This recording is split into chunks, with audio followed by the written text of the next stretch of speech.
guys, welcome to Clockwork and Noodles. Welcome back for another episode of Get With Me, Dance Danseur. Episode number 6, and I'm still going to keep doing that for another 6 episodes, guys. I'm sorry, I have to. I just love the title. The title just makes me really excited to jump straight in. It's a very lively title. Dance, and then Danseur. I love it.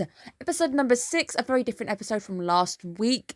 Before we get going as well, I did note last week that Shigaraki was Mori. I also learnt that Deku is Junpei, and I can't hear it. I spent most of this week's episode trying to hear the Deku-ness in there, and I just couldn't hear it. And Deku's been in Toilet Bound Hanako. I can hear it in that. All I can hear is Evil Deku. In this, I can't hear it. Massive kudos to his voice acting talent, but it's fun to note that last episode, I commented on him coming up behind him and doing the very creepiness, and I got the whole Shigaraki feel. And it makes it even more better when you know that he's, again, threatening Deku in a different anime. Even in a different universe, he's still threatening Deku. I love that. Very big fan of things like voice actors. Before we get going, make sure you guys are subscribed. Very shortly, I'm going to bring to you my midway review. Top 3 OPs, top 3 EDs, and top 3 standing animes so far. What am I currently feeling? What am I currently enjoying? How are things standing? I think I already know what I'm crowning this time, but it's going to be interesting to see if that stays the same by the end of season review. And of course, if you were not aware, I'm now breaking down my end of season review, and I'm breaking down the summer breakdown in 2 different videos. So 2 different videos going your way, because it makes more sense to talk about one season at a time. But we are trying to aim for 1k of subscribers, so if you can help me out, that would be amazing. Thank you for your continued support. We're slowly moving. I just look forward to the days where we can do live streams and even competitions and have fun with it.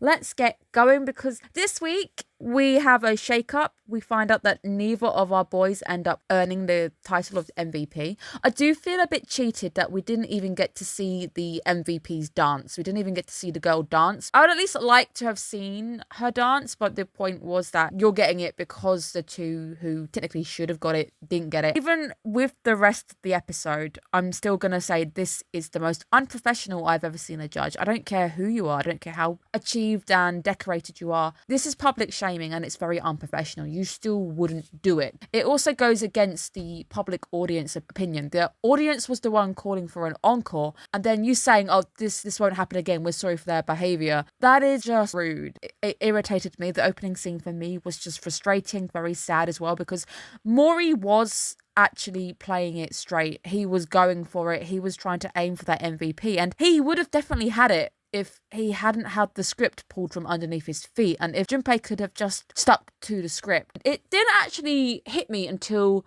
maybe about an hour after I did the breakdown for the last video that actually, as much as I enjoyed the last episode, it was still quite selfish of Junpei. Junpei's done something quite selfish where the consequences are things I didn't quite realise until even this week. Is all the other dancers, the people who have put a lot in, the people who have paid to learn and be on that stage, they didn't get to perform. The bit that should have been where Junpei dying was the little kids going out pulling the waves to consume the bodies, and they have another dance motion. They basically skipped an entire section which would have had those guys on stage. So I fully understand where the parents are coming from. I understand how angry they are. It's still a very risky decision though. The tutor does decide that she's not casting Junpei out.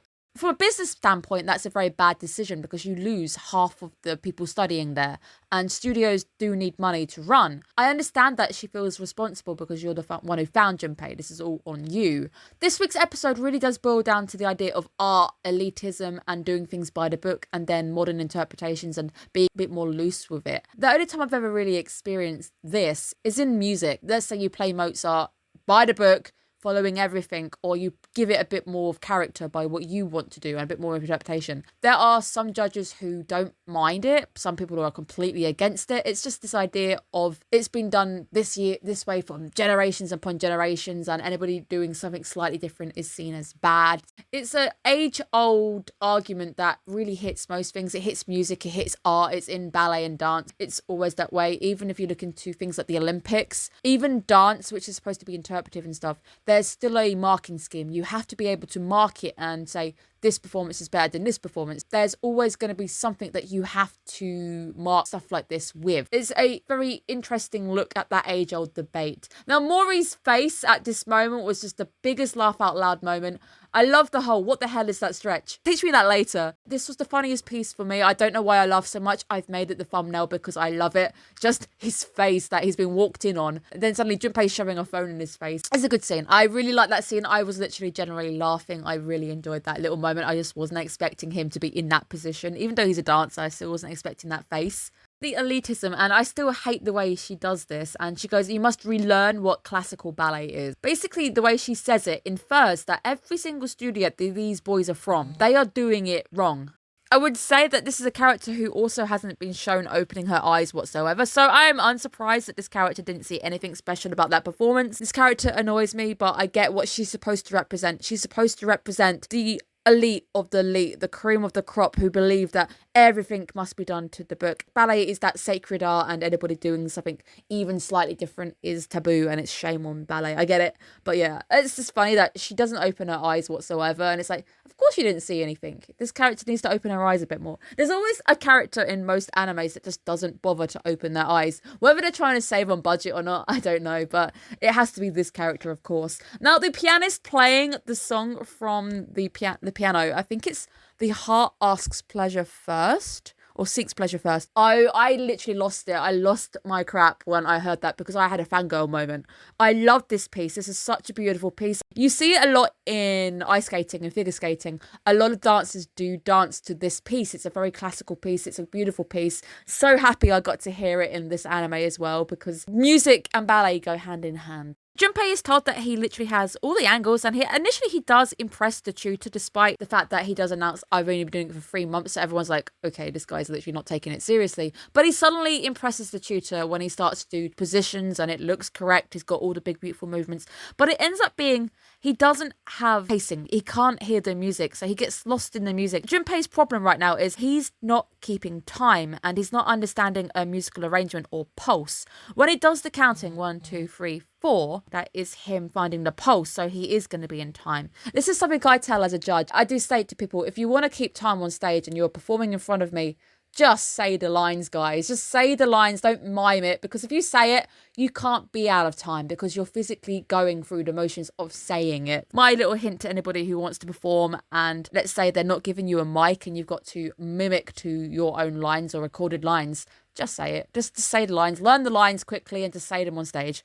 I was really sad that Maury also got dropped from the bar from the front. This is mainly because he's having trauma triggered. He's seeing these guys around him, all his same age, and it's just reminding him of the time that all the boys in the class were yelling at him, bullying him. Him right now, he can't focus on what really matters because he's going into this hiding mode, this safety mode. He can't look up. He's not enjoying his ballet, so of course he's going to get dropped. And again, Maury is my favourite character, guys. He really is. I love this character to pieces.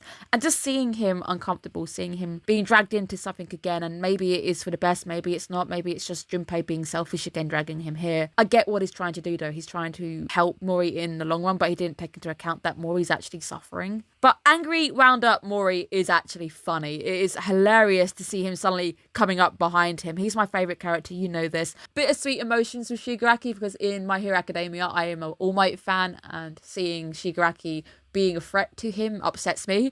But I can't dismiss how talented the voice actor is, and I've fallen in love with the character of Maury, so I love him. He's great. Really love how competitive he suddenly gets. He's fired up, and it's like, okay, you're telling these guys are better than me? I'm going to show you. These guys are nothing compared to me. Look at me go. And he suddenly gets, a well done. He's the best on the lot, and he really does get a compliment, because Maury, when fired up, can do it. He's been taught from scratch. He knows what he's doing. He could have won MVP. What I didn't expect was this next moment. This next moment made this episode completely worth it. Seeing Maury slowly spurring Junpei on, best moment of the episode. What you're actually seeing here is he's pointing out everybody else's faults and then going, hey, look, they can't even do as good as you. Even you're better than this. It's a backhanded compliment. It's also a bit of a response to when Junpei did the same thing with Maury, but it's still aimed at trying to spur Junpei on to do better. And I love this because Maury didn't have to do that. Maury didn't have to worry about him whatsoever. But he suddenly sees the way everybody's getting praise and everyone's doing better, or they're all in the front and he's seeing all the faults. And he's like, okay, You spurred me on. You got me angry. Show me what you can do. You know, you go for it. You take the lead. You can do better than this. I love it. It spurs both of them. And this is the true rival moment where they're spurring each other on. Seeing the difference with the SS class and the class that Mori and Junpei end up in. Absolute miles level of training that to this. It reminds me of the K-pop hams. There's a channel out there who has a bit of software which analyzes every single dance and how in time they are. And the level of in-timeness, especially with bands like Stray Kids, they were coming up at like 92%. And this is like 11 dancers on stage, all in time. Insanity. Just this is a big nod to K-pop. That level of ballet even. Getting all of these dancers to do the same thing at the same time. It's all down to going over it again and again. And it's all that body memory movement. Your body starts to remember things and will do it naturally. The amount of hours that both K-pop and both ballet dancers do to get those things down to the point where they don't even have to think about what they're doing. The level of difference between these two classes right now, and it is scary. It literally gets ingrained into their very memories. At the end, it ends up with Mori not wanting to return. Junpei wants to go back, but he's scared to go back, so he wants Mori as that crutch. He's like, please come back with me. I'm embarrassed, man. Seeing Mori really scared about how to get back and not knowing where the train is, that made me so sad. I wanted to hug Mori so badly because he can't read kanji. He doesn't understand any of the language. So of course, he can't get back home. It's a very big episode, all about reflecting about what is ballet, what does it mean, showing you the actual differences between the professionals and people who are training. Big episode of wake-up calls. Everybody gets a wake-up call. Mori's probably had a bit of a wake-up call too. Junpei having that wake-up call. It's like, why are you dancing? What are you doing? If you're not aiming for SS, because I think he says I'm not aiming for SS, then what are you doing? What are you aiming for? What do you want to do? Because initially you told the teacher, I want to be the very best. I want to go across seas and be the best dancer in those schools. But you're going to have to be to this level to some degree. And that does raise the question, what about the teacher? In all of this, with the guys just running out, joining this class, what about the teacher? How is she even going to react when she learns these guys took part in this dance class? The way they also muscled their way in as well. She could have called the cops and had them removed very easily because they are harassing her. They've shown up uninvited. Almost nice of her to take them on, but obviously her putting them in the front is to, in a sense, show them you're not good enough and having them eventually sent back. A learning curve, she's trying to pound into them that, look, you're bad. You're not like to my standards. You're not doing dance and what you're doing isn't ballet, that kind of things. It's all very backhanded the way she's taken them on. I think her intentions is to go, quit. What you're doing isn't wrong. I'm here to make you feel bad. It's been a very good episode. Absolutely enjoyed it. As always, really do enjoy this anime. But you guys will have to tune in next week to find out if it's on any of my top 3 lists. Maybe the music's on there. Maybe the OP's on there. Has it even crept into my top 3? So thank you guys so much. I hope you're having a good weekend. Take care of yourselves. Bye-bye.